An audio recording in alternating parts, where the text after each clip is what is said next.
Hello friends, welcome to Iroda Amachi Samayal. This is our வீட்டு சமையல். இன்னைக்கு நம்ம பார்க்க போறது ஒரு சூப்பரான நல்ல டேஸ்டான அவரைக்காய், வெள்ளை பூசணிக்காய், மாங்காய், கத்திரிக்காய் போட்டு ஒரு சாம்பார் வைக்க போறோம். இது நம்ம வீட்டு குழம்பு மிளகாய் தூள்ல வைக்க போறோம். இது எப்படி வைக்கலாம்னு பாப்போம் வாங்க. நம்மளோட சேனலை சப்ஸ்கிரைப் பண்ணாதவங்க சப்ஸ்கிரைப் பண்ணிக்கங்க. சமையல் குறிப்புகள்லாம் உடனே உங்களுக்கு வேணும்னு நினைச்சீங்கன்னா பக்கத்துல இருக்க பெல் பட்டனை அழுத்தி வச்சுக்கோங்க. அப்படியே Facebook, Instagram, ஷேர் சாட்டை ஃபாலோ பண்ண மறந்துடாதீங்க. இப்போ இதுக்கு வந்து ஒரு 2 ஸ்பூன் அளவுக்கு எண்ணெய் ஊற்றிக்கங்க. ஒரு 1/4 ஸ்பூன் அளவுக்கு கடுகு உளுந்தம்பருப்பு போட்டுக்கலாம்.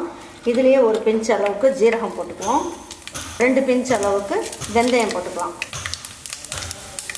பொரிஞ்சதுக்கப்புறம் 2 இனுக்கு கருவேப்பிலை போட்டுக்கலாம். 4 பல்லு பூண்டை நான் தட்டி எடுத்து வச்சுருக்கேன். அதையும் போட்டுக்கலாம். ஒரு சிட்டிகை அளவுக்கு பெருங்காயம் போட்டுக்கலாம். அப்புறம் ஒரு கைப்பிடி அளவுக்கு சின்ன வெங்காயம் போட்டுக்கலாம். சின்ன வெங்காயம் சாம்பாருக்கு நல்ல டேஸ்ட் கொடுக்கும்.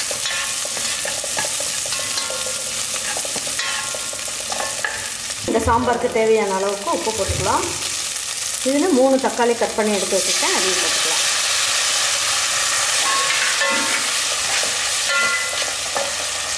சின்ன ஸ்பூனில் 1 ஸ்பூன் அளவுக்கு மஞ்சள் தூள் போட்டுக்கலாம்.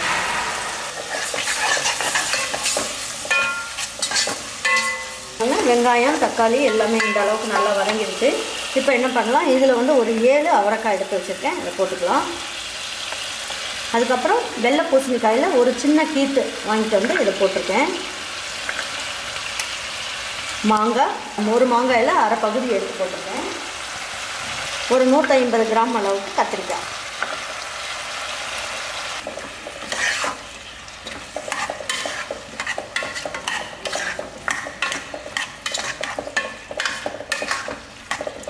இந்த அளவுக்கு நல்லா வதக்கியாச்சு.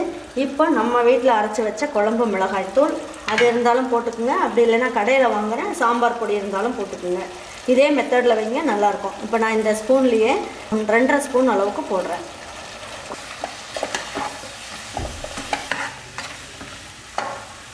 பாருங்க, இந்த காய் முழுகிற அளவுக்கு தண்ணி ஊற்றிக்கலாம்.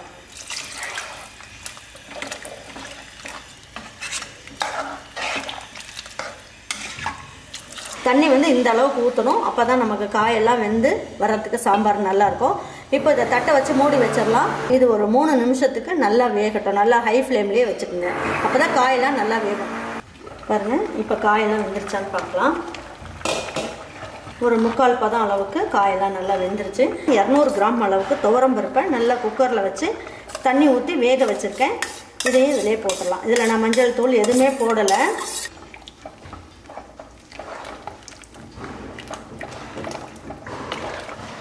பருப்பு ஊற்றுனதுக்கப்புறம் கொஞ்சமாக தண்ணி ஊற்றிக்கலாம். எல்லாம் ஒன்றா சேர்ந்து இந்த பருப்போடு வேகும் போது நல்லாயிருக்கும். இல்லைன்னா அதுக்கப்புறம் திக்காயிரும். அதனால் இந்த அளவுக்கு தண்ணி இருந்தால் போதும். இன்னும் வந்து இதை வந்து இன்னும் ஒரு 3 நிமிஷத்துக்கு எல்லாம் ஒன்றா சேர்ந்து வேகட்டும். அதுக்குள்ளே நம்ம ஒரு நெல்லிக்காய் அளவுக்கு புளி எடுத்து கரைச்சி எடுத்து வச்சுக்குவோம். காயெல்லாம் நல்லா வெந்து சூப்பராக வந்துருச்சு. நெல்லிக்காய் அளவுக்கு புளி எடுத்து நல்லா கரைச்சிட்டு வடிகட்டி எடுத்து வச்சுருக்கேன். இதையும் ஊற்றிக்கலாம்.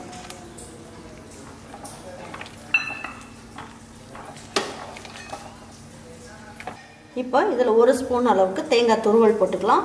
உங்களுக்கு தேங்காய் வேண்டான்னா அவாய்ட் பண்ணிக்கலாம். போட்டிங்கன்னா நல்ல டேஸ்ட்டாக இருக்கும். இந்த சாம்பார் பார்த்திங்கன்னா தாராளமாக 8 பேர் சாப்பிட்லாம். இப்போ தட்டை வச்சு மூடி வச்சிடலாம். கொஞ்சமாக லேசாக வந்து இந்த மாதிரி ஓப்பனில் வச்சுட்டு ஒரு 2 நிமிஷம் ஹை ஃப்ளேமில் வச்சுட்டு ஒரு 1 நிமிஷம் ஸ்லோ ஃப்ளேமில் வச்சு ஆடை படிஞ்ச உடனே எடுத்துடலாம். இப்போ நம்ம அந்த சாம்பார் எடுத்து பார்க்கலாம். நல்ல சாம்பார் வந்து நல்லா கொதிச்சு நல்லா வந்துருச்சு. மாங்காய் கத்திரிக்காய் எல்லாமே நல்லா வெந்துருச்சு. இப்போ இந்த ஸ்டேஜில் எடுத்துடலாம். இந்த மூடியை திறந்த உடனே பார்த்தீங்கன்னா சும்மா சாம்பார் சும்மா கமன்னு நல்ல டேஸ்ட்டாக சூப்பராக நல்ல மனம் வந்து அப்படியே ஓப்பன் பண்ணோடனே நல்ல மனம் சூப்பராக இருக்குது. இப்போ இதை எடுத்து வச்சு பரிமாறிக்கலாம்.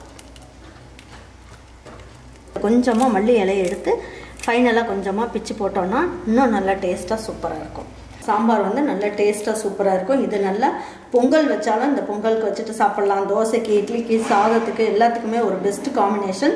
நல்லா சூப்பரான ஒரு அருமையான சாம்பாரை செஞ்சு உங்கள் வீட்டில் இருக்க பிள்ளைங்க எல்லாத்துக்குமே நீங்கள் செஞ்சு கொடுங்க. செஞ்சு கொடுத்துட்டு அவங்களுக்குலாம் பிடிச்சிருந்ததுன்னா லைக் பண்ணுங்கள், ஷேர் பண்ணுங்கள், சப்ஸ்கிரைப் பண்ணுங்கள், மறந்துடாமல் கமெண்ட்ஸ் பண்ணுங்கள். தேங்க்யூ ஃபார் வாட்சிங் ஈரோடு அம்மாச்சி சமையல். தேங்க்யூ.